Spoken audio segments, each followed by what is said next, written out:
C'est à vous, Guillaume. Rasseyez-vous, André. Rasseyez-vous, André. Calmez-vous, André. Je suis impressionné, c'est une œuvre qui vient de se faire en instantané. Oh, et voilà, une quoi. œuvre. Mais si, c'est vrai, c'est Oh, l'œuvre. c'est pas une Œuvre.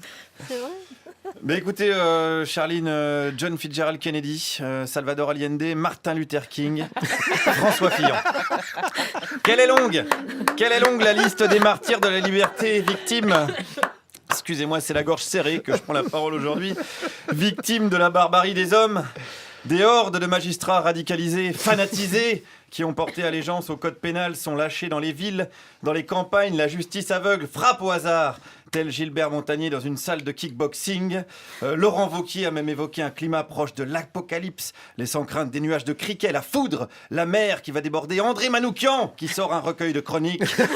Bref, la France a peur, et je vais être honnête avec vous. Moi aussi, c'est la trouille au ventre que je suis parti ce matin dans les rues du 17e arrondissement de Paris. Je vous avoue que j'aurais préféré les ruelles de Pretoria ou les faubourgs de Mossoul. Oui, Clara, vous allez trouver que je suis un héros. Oui, j'ai du courage. Celui que vous pouvez ressentir quand vous allez au Lidl, par exemple. Mais je vous arrête tout de suite. Je vous arrête. C'est ma mission, quand l'heure est grave, de couvrir les conflits, même les plus atroces. Un conflit qui sème sur la longue route de l'agonie des gens désespérés. Oui, désespéré de cette espèce de cabale. Ça prend des proportions absolument dantesques. Alors il se bat comme un lion, mais je suis atterrée de ce qui se passe. À tel point que je ne veux même plus écouter les infos. Et hier encore, j'ai regardé LCI. C'est atterrant, les critiques qu'on lui fait, c'est démesuré. Vous vous rendez compte ? Même sur LCI, on assassine François Fillon sur la chaîne de Bouygues. C'est terrible, jusqu'où allons-nous aller ? Les gens de droite n'osent même plus regarder le journal de Jean-Pierre Pernaut. Que sommes-nous devenus, les amis ? Des monstres ! Assumons ensemble des monstres aveugles et sourds face à l'irréparable. De toute façon, on a l'impression qu'on veut le tuer, quoi. Y a pas de... Ah oui, vraiment, vous pensez vraiment alors du Bien coup. entendu. Il pousserait sa femme au suicide, il serait très content. Ah oui, bah, c'est grave alors. Cette femme, ce qu'elle subit. Est-ce que Cahuzac, c'est pas un assassinat politique aussi quelque part? Oh, je pense pas. Ah là non. Non, parce qu'effectivement, je trouve que c'est pas tout à fait pareil. Non, c'est pas pareil, parce que Cahuzac, il a fui sa mort comme un lâche. Tandis que François, tous les jours, il présente son torse broussailleux à vos invectives funestes. Mesdames, messieurs du pouvoir médiatico-judiciaire Illuminati à la solde des frères Bogdanov et de l'industrie du crime politique. Je pense que c'est quand même vraiment un assassinat politique et j'arrive pas à croire que ce soit pas concerté, si vous voulez. Donc voilà. Et quand on lit... En plus en bande alors du coup, en bande organisée.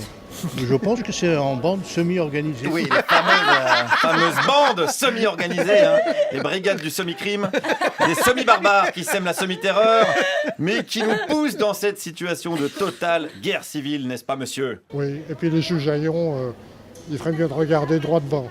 Qui ça? Les juges Haillon, les juges. Ah, les juges Haillon. Il faudrait mieux qu'ils regardent droit devant et pas embêter les gens un peu suspects. Ah, il faudrait pas qu'ils embêtent les gens qui sont suspects? Évidemment, écoutez, il y a autre chose pour la France qu'embêter les gens comme ça. Bien sûr, brave monsieur, qu'est-ce que c'est que ce pays où on embête des gens suspects, pendant que dans le même temps, les innocents peuvent se balader librement, sans être inquiétés par la justice? Qu'est-ce que donc que cette patrie? Excusez-moi, quand je m'énerve, je prends la voix du général de Gaulle. Bon, il est urgent, chers amis, de reprendre la main, grâce à qui? Grâce à François Fillon et à son projet qui est comment? Un projet collectif de cohésion morale. Le réarmement moral, c'est complètement passé de mode et surtout le terme est très mal vu. Mais le réarmement moral? Oui. Expliquez-nous ça alors, le concept. Non, ça je peux pas parce que ça semble réac, ce que je ne suis pas du tout. Parce que là, ce qu'on lui reproche, c'est justement sa morale à lui. Pourquoi la reproche-t-on? Parce qu'elle gêne et qu'elle est exigeante. Bien sûr, tous les jours, François Fillon nous donne des preuves de sa morale exigeante, tellement exigeante que nous, pauvres mortels, ne sommes pas en mesure d'embrasser la splendeur. Excusez-moi, quand j'en fais des caisses, je prends la voix de Malraux. Réarmons-nous moralement, mes amis, c'est mon message. Enseignons l'histoire morale à l'école, l'histoire morale de la Camorra, du gang des postiches. Il est urgent de réapprendre la morale exigeante, quitte à passer pour des réacs. Ça évitera ce genre de commentaires, de gens qui insultent la mémoire de François Fillon, tombé pour la France, car j'en ai rencontré aussi ce matin, notamment cette dame, écoutez-la cracher sur un cadavre. Mais pourquoi il devient ridicule maintenant? Alors pendant longtemps il était là, il disait pas un mot, faute d'air, s'engueulait avec personne et puis d'un seul coup il devient ridicule. Ça va mal se terminer tout ça, les pauvres. Moi, je les plains. C'est vrai? Moi, j'aimais bien mon petit Sarko, mais enfin, il était bien polisson aussi. Oui, il était polisson, son petit Sarko.